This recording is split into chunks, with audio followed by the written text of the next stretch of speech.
Hi. Yes. I was here 4 years ago, but yeah, that's an image. I work with curl all day, full time, 10 hours a day. That's the curl factory. I work for wolfSSL. I'll sell curl support to customers. But today I'm going to talk to you about next level curl, fun stuff we're done recently. So I have a lot to say, so I'm going to speak fast, and you won't fall asleep as easily. So I'm going to cover some of this fun stuff. So basically, in the curl project, we started. We might get some Q&As afterwards. Otherwise, you can catch me after my talk. So anyway, I did this talk 4 years ago that I talked about just curl it. I talked about a lot of curl stuff, how to do curl, basically all those traditional things. A lot of people come to me and say, well, curl looks the same as it did 10 years ago. What did you do during all those years? Full time? Of course, we make a good effort, a great effort to make sure that everything actually looks the same and works the same. But underneath, and it actually changes, and we add stuff too over the time. And I wanted to just help you realize a little bit about that today. So the project curl, we actually started out when I found this tool, HTTP-GET. Well, that's soon 27 years ago, right? And I started to expand that tool. That turned into URL-GET, that became curl a little over 25 years ago. And then I made a library out of it 2 years later. So that's sort of, it took, I had this image, sort of give the impression it actually took off like that, but it was more like a tiny little bird or something, because it took ages until we actually reached somewhere. But anyway, a mantra we have in a project is that we never break existing functionality, right? So those command lines you did in the early 1998, they still work today. Well, basically all the websites, all the URLs have changed and died, right? So you can't run them, but curl works the same way. Yeah, but that's what we do. That's why you can rely on curl. Whatever you get to run today, it'll continue to run there forever until the other side breaks. Anyway, and that has made it possible for us to run on virtually any operating system you can imagine, and plenty more, actually. So basically anything you can run curl on. And it runs in, well, you name it. I count somewhere maybe 20 billion installations. You know, cars, printers, TVs, all the phones, tablets, robots, medical devices, trains, vehicles, motorcycles, anything that is internet connected today possibly runs curl now. So yeah, the world map looks like that, you know. So we've been doing this. I mentioned 25 years ago we created curl. We've done releases. I did release 252 last week. That's a lot of them. So we keep doing things, right? Even if you don't see that when you run curl, there's a lot of machinery going on. We polish things. We actually add things. Small things, big things, silly things, good things. The number of lines of code in the project, it was actually, when we started curl in March 1998, that was 2,000 lines of code, 2,400 lines. And now we're a little bit north of 160K, so about 80 times more. So it keeps growing. And it's a weird linear growth too, right? 25 years just like that. Anyway, so and we add command line options too at roughly the same rate, right? 24 options in 1998, 258 options in 2023. So I'm here today to talk about that fun part that you haven't tried. And basically what has happened since I was here last time, right? Roughly, I don't know really. But anyway, so what fun. So of course, you don't know that if you don't run a recent curl. And if you're stuck on some weird Santos or something, you don't. But you shouldn't. So you should run a more recent one. So anyway, for example, we introduced fun things. So curl has been traditionally doing things serially, right? It can actually transfer any amount of URLs. You can pass an unlimited amount of URLs to curl, and it'll just download them one by one, serially. And if you have a lot of URLs, it could take a long time. So we introduced this parallel transferability. So now it can actually download a lot of them in parallel. It's actually up to 50 by default. You can change that. So if you have a lot of files to download, curl can download them much faster now in parallel. It goes in both directions. It's really fun. Like that, if you want to download 1,000 files, JPEGs, boom, goes faster than before. Fun thing you should try it out. That's just one thing we did. I said big things, smaller things. One of those silly things that a lot of other tools have had for ages, like you don't accidentally override a file, so you have your cron job, you download something every day, but suddenly that file overwrote the other one that you weren't supposed to. So we introduced this no clobber one. So if you actually have a file locally and you download curl, you download a file again with the same file name, right? The capital O will download and try to save it using the name file, but it's already a file, named file there. It'll actually create one with a number. And what happens if there's a one there already? It'll use the next number, right? Magic. Okay, there's a maximum too, it'll stop at some point, I think 100. Yes, it helps, in particular for like cron jobs, automatic things, shell scripting. And we do know that a lot of our users, you, me, everyone, of course, runs curl in various fun shell scripts. So stuff like this helps out. Curl has traditionally always, when you run curl and it runs into a problem, it'll exit and say something went wrong. And what's left on your disk? Possibly that half download or whatever broken download you did, and then you got an error. Sometimes that's good, sometimes that's bad. So we introduced this very fancy option, remove an error. It removes the file on error. Weird. In this case then, so sure, you download a huge file and you have a strict timeout. It won't get the whole file within the 2 seconds in this case. So after 2 seconds, it stopped. Sorry, timed out. It'll remove the file. It's not there anymore because it removed it on error. One of those little things. So you do a lot of file transfers with curl, of course. We then offer a lot of various ways for users to control those transfers to make sure that they run fast enough or not fast enough or stuff like that. So we've had this option for a long time. It basically says we need the command line you run has to run faster than X amount of bytes per time limit, otherwise kill it. Like if your server is just too slow or overloaded, or you're talking to someone on the other side of the globe and it takes forever, rather fail than take forever. Or you can say, we only want to use this amount of bandwidth for this transfer because we want to get along with 22 other file transfer at the same time over our limited bandwidth. Maybe. So set a limit, no faster than 100K per second. Or you can do, if you want to do those million transfers with one single curl command line, that's fine. But maybe you don't want to sort of fire them all off at once. Maybe you do that against a single server. The server might not like that you sort of hammer it like crazy all at once. So maybe just say, do it twice per second, or 3 per hour, or 24 per month, or whatever you want to do. So you can sort of limit the rates in which transfer are actually started. Or the new thing that actually I did just recently, you can actually now limit the total file size that you will accept. So you will not get surprised by the server suddenly replacing your tiny, tiny file with a huge one, and your cron job will just fill up the disk by the morning. But now you can actually say, well, this file can never, we don't accept file transfer larger than this. Just tiny convenience things to make your transfers easier. And we also have worked a bunch to make it easier, sort of to create URLs and manage URLs better. For example, we have this new fun thing to manage the query part of URLs. This is a URL, complicated things. I know you've seen them before.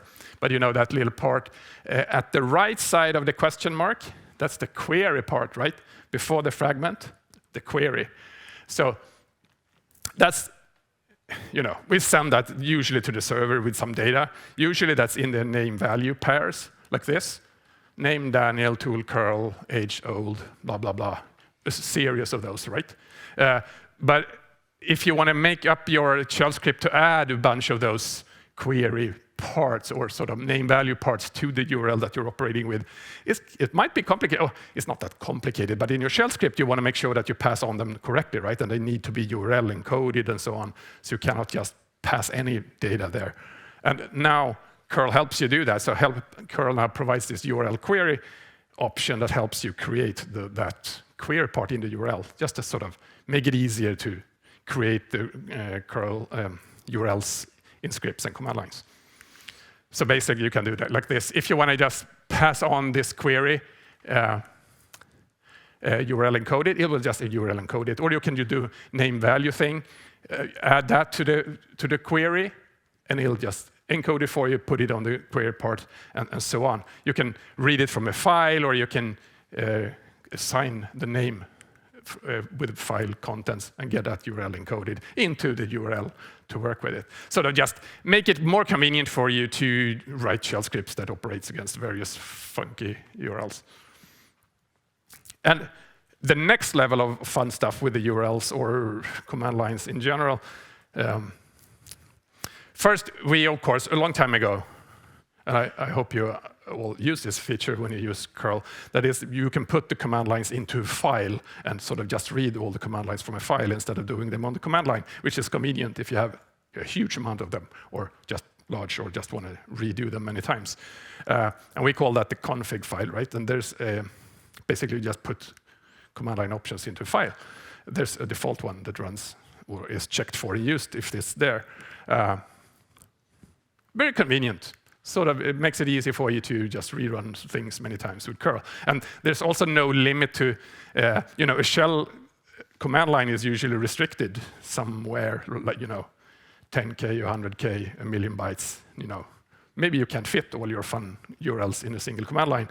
This is much more sort of gives you much more room, basically unlimited number of URLs and lines and everything, and a single line can be 10 megabytes and everything. You can put a lot of stuff in there. Or why not generate these things with a script and have curl run on them? It's really convenient. But this convenient little thing has had a limitation for a long time in that you couldn't really pass in variables in any convenient way. So you can do this, so we have introduced a way to do this. So basically, if you want to reuse a config file to pass data to curl, but you want to use variables somehow, maybe your different users on your machine want to have different values, or you want to read them from an environment variables or something. So basically, we introduce a -- variable command line option to set a variable to use in the curl command line. And why do you want to do that? Well, first, you can, of course, assign a variable like this. Could be anything, could be binary, can be big, can be small. And then you can read them from a file, for example. You can assign a variable from a file, or you can get it from standard in, or can be binary. Fun stuff. But then you can also import it from an environment variable, like your home environment variable, or whatever you have in your environment. So you set it in your environment, you can import that into the curl command line, and then you can use that. You can also set a default value, and you can have default value from a file. But the purpose then being that when you have a variable in the curl command line, you can then also sort of expand that. And to expand that and use that in the command line option, we use an expand prefix. And we use this particular prefix because we don't want to introduce variables into the existing command line options, because that possibly would have broken some scripts that would have used the syntax. So you have to sort of opt into this variable concept by using the expand thing. So that means that you can sort of set a variable and pass it, ask curl to expand the variable in data, like this. Expand data is the same option then as data, but you can expand a variable. That variable can then be from the environment or whatever, or you can create URLs to use that. And when you have a variable, possibly from an environment variable, you can also expand that using and apply functions to it, which means that you can sort of get the data and put it into the different options to curl, and you can apply different functions. And by functions, I mean you can, for example, trim white space from left and right side. You can convert it to JSON syntax string. You can URL encode it, which is the same thing, the percent encoding thing. Everything that is not a URL letter gets percent encoded, or you can base 64 encode it. And in practice, you could then do it like this. If you have an environment variable called data, you would import it into the command line, and you could send a post with it using curl by removing the leading and trailing white spaces and base 64 it and send that as a single post with curl in a single command line. And it's just sort of, yeah, sure, you set the environment variable data, you run this command line, and boom, it'll send it base 64 encoded.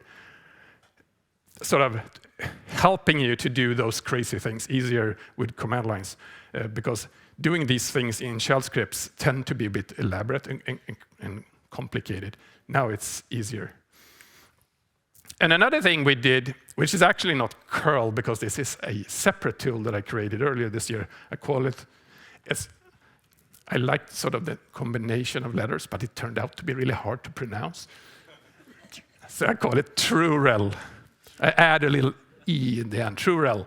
So that's the robot. So it's a new tool. It's made as a companion thing for curl, so you can use it sort of in your shell scripts and everything. The idea here is it's supposed to be like TR, the tool, translate things in strings, but it transposes things in URLs for you. Help you build, parse, handle URLs in the command line, and possibly use that URL with curl, of course.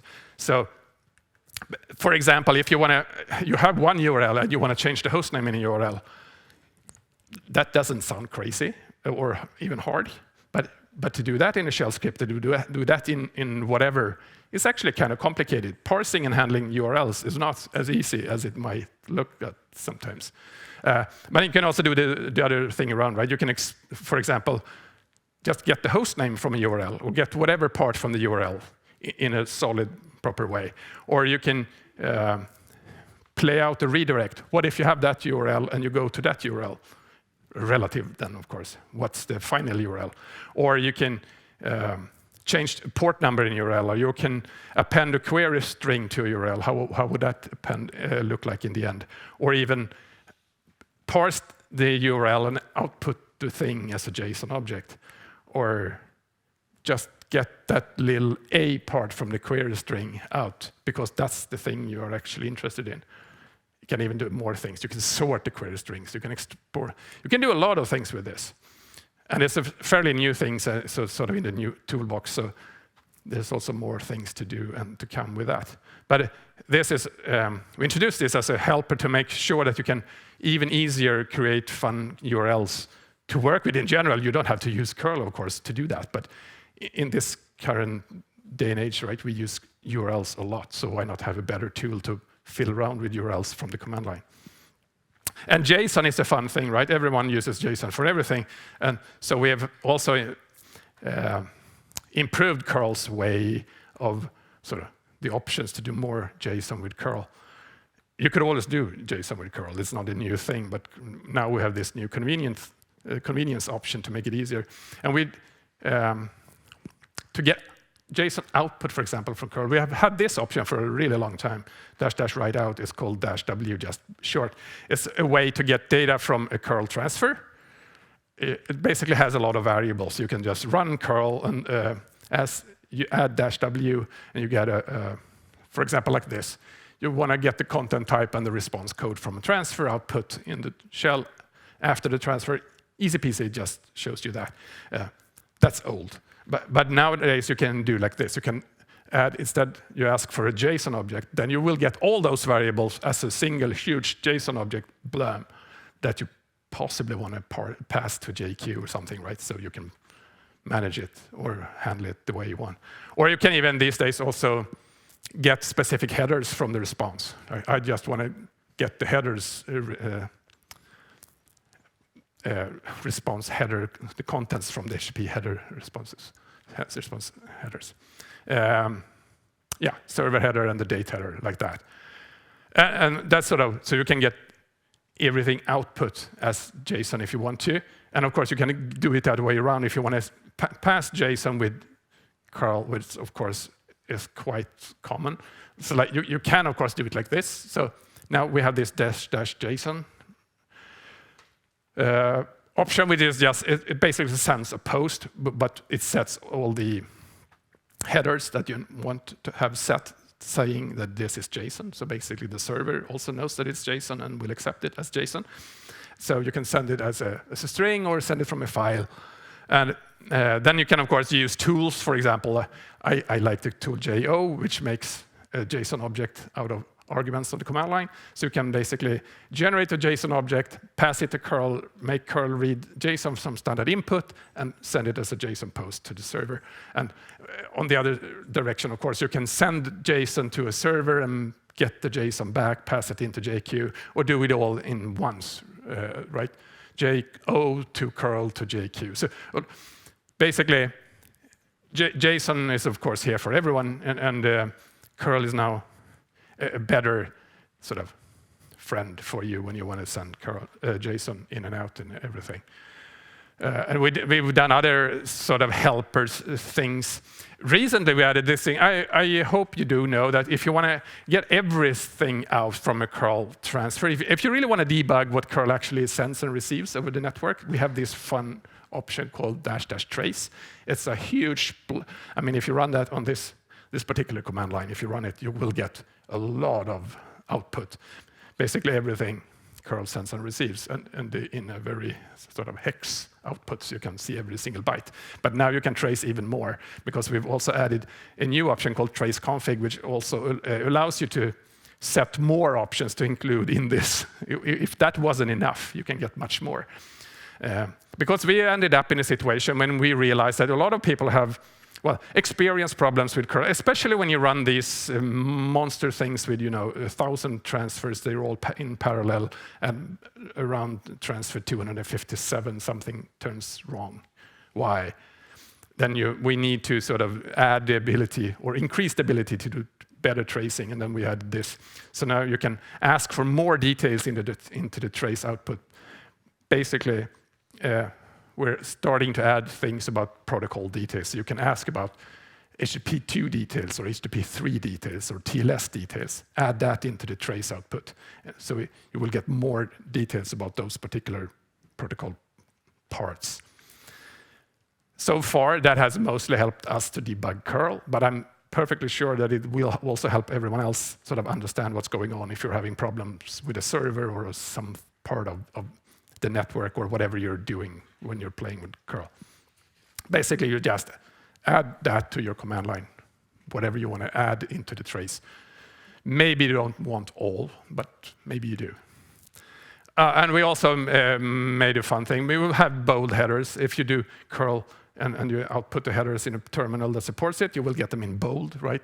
But we also added, so nowadays you actually get a clickable location, or everything those that are actually URLs in there. If your terminal supports it, they should be clickable now, even if they're not absolute.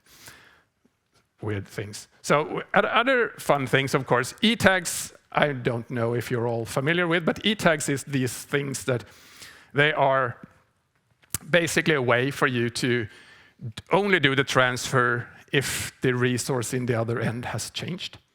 Or rather, if you have a cron job run every hour, every minute, you don't want to download your huge files every time, but maybe you just want to download it every time it has changed. So it's a new version on the other side.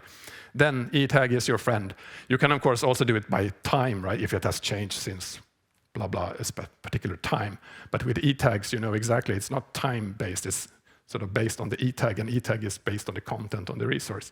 So basically, if it's different, download it again. So you can then ask curl to save the e-tag from this transfer, and next time, compare the e-tag. So if it's different, let the transfer continue. So only do the transfer if the resource has changed. It's really convenient. Again, if you want to do that automatic stuff, why download the same thing over and over and over when you can just wait until it has actually changed, and then you download it, so you can run it much more often and check it much more often.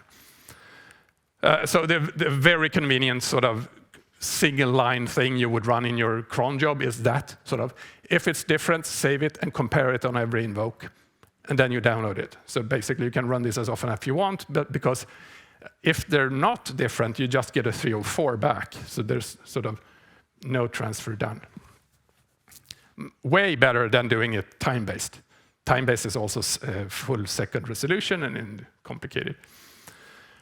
Alt service is also a header with supporting curl nowadays. Alt service it's been around for a while. It's actually alt service, alternate service. It's a way to say my service is also available over here. It's a way for the HTTP server to point out that my service is also available over there on this protocol, on this port, with this blah, blah, blah, for this number of seconds into the future. So basically, the next time you go to the same service, you can actually connect to another server, possibly using a different HTTP version. And now you can do the same thing with curl in a similar way that the ETAG stuff works. So, but you basically, you tell curl to save and use the alt service cache like this. And if curl, when you want to go to example.com, if that exists in the alt service cache, it could connect to a different host name, different site, and it knows what kind of HTTP protocols example.com says that it supports over there. Kind of complicated, but also kind of fun. That's also the only official way to actually upgrade to HTTP 3. That's also a major factor why we support it in curl, so you should be able to go to HTTP 3 with that going forward. And basically, a very similar thing is HSTS, HTTP Strict Transport Security, which is a way for a server to say, never ever contact me again over clear text HTTP, always use HTTPS for this number of seconds into the future. So with curl, you can do that too. So just to avoid going to the clear text redirect to your HTTPS server. We don't want to go clear text, right? So we want to save the HTTP, the redirect to HTTPS directly, and that's sort of what this does. Of course, the browser have supported this since decades. And I mentioned HTTP 3, and HTTP 3 is still experimental in curl. Maybe not in the next release. But HTTP 3 is a completely different beast over the wire, right? It looks the same from the outside. It's completely different on the inside. But it's a new transport protocol. It's not TCP and TLS anymore. It's QUIC. And QUIC is different. QUIC is done over UDP. It replaces TCP and TLS. It's a fun thing. But our job when doing curl is, of course, to hide all those tiny, boring details for the users, right? It still looks the same, still headers and responses and blah, blah, blah, everything. The command line options work the same. It looks the same. The output looks the same. You don't have to care. But since, right, and HTTP 3 is only over HTTPS 2. It's always encrypted. And the main option to use with curl is -- HTTP 3, funnily enough. So you want to use HTTP 3. Add that. But then we end up in this fun situations that curl, or rather, HTTP 3 is done over QUIC. QUIC is done over UDP. That's not the same connection as TCP. So it's in curl we have done this fun racing. Then you're racing QUIC versus non-QUIC to select which HTTP version to use. And how does that work? I just wanted to explain to you. Of course, if you then do the same thing with HTTP 2 and HTTP 3, if you use parallel transfers, for example, with curl, as I mentioned from the beginning here, if you download 2,000 parallel transfers, if you do them over HTTP 2 and HTTP 3, they can actually multiplex, so they might not use different connections. They can all go over the same connection, or a few connections. But anyway, we have this fun HTTP 3 racing then. So if you want to set up a connection to do HTTP 3 or one of the older HTTP versions, or rather, how would you know which one works? Because HTTP 3 goes over UDP QUIC, which is blocked in X% of all tries. So how do you don't want to waste time just sitting there waiting and then just figure out that it's blocked and then try the command line again without the option. That's not the convenient way. And we have solved it like this. So you run curl there from there, and you want to contact that website. And so then you resolve the host name with your DNS, of course, as you always do, and you get a long list of IP addresses that reaches, all of those, of course, reach that host. Those are genuine IP addresses. There are 12 IP addresses to that host. So how do you connect to that host? First, you fire up the HTTP3 IPv6 car, and it starts first and tries to connect. And then the HTTP3 IPv4 car starts and tries to connect. And then the HTTP2 IPv6 car starts to connect. And then last, the HTTP2 IPv4 blah, turned out too complicated for me to say. But the point here being that they're all different attempts to connect to the server, right? The first one that connects succeeds, the other ones are killed. And by doing this, we don't have to, in case HTTP3 doesn't work because someone has blocked UDP, it's just a slight delay before the HTTP2 attempts will end up there. They're just a few hundred milliseconds behind. So typically, when you try to use HTTP3 and it can't use HTTP3 for whatever reason, it'll just you won't even notice because it'll just pick one of the other cars that will succeed instead. And when I say HTTP2, they might also go HTTP1 because that's a negotiation as well. So if any of those versions will then just happen. So if you just happen to use that option with curl, and you get the response back, then you see whoever won out of these cars. Okay, fun things that we've done in this project. But we're not quite done yet. And we're adding things all the time. And I recently created this URL that sort of shows stuff we've added in recent curl versions. And it turns out to be a lot of things. I've talked about some of those from the top. And I'm pretty sure that we will continue to add stuff. I mentioned there's like 10 new options per year for 25 years. So maybe we will slow down, maybe not. But I'm pretty sure that there will be more stuff going into the future. Because, we may have existed for 25 years, but funnily enough, the development speed is increasing. We're doing things more and faster now than ever before. And, nothing ever stops on the internet. We're doing things, new protocols, new flavors, new variations, and come up with new things to add to curl all the time. So we will just continue to add new stuff, and there will be new things to learn, and curl will improve and ideally make everyone happier. Sometimes not, but okay. So of course, and it's open source, right? So everyone can help out. Everything is documented in this online book, and you can read it. And of course, it is open source, so it's all of you, all of me, we can help out and make it better. And I also have curl stickers if you want to hit me up after this. I have this slide to remind myself to say that. Thank you.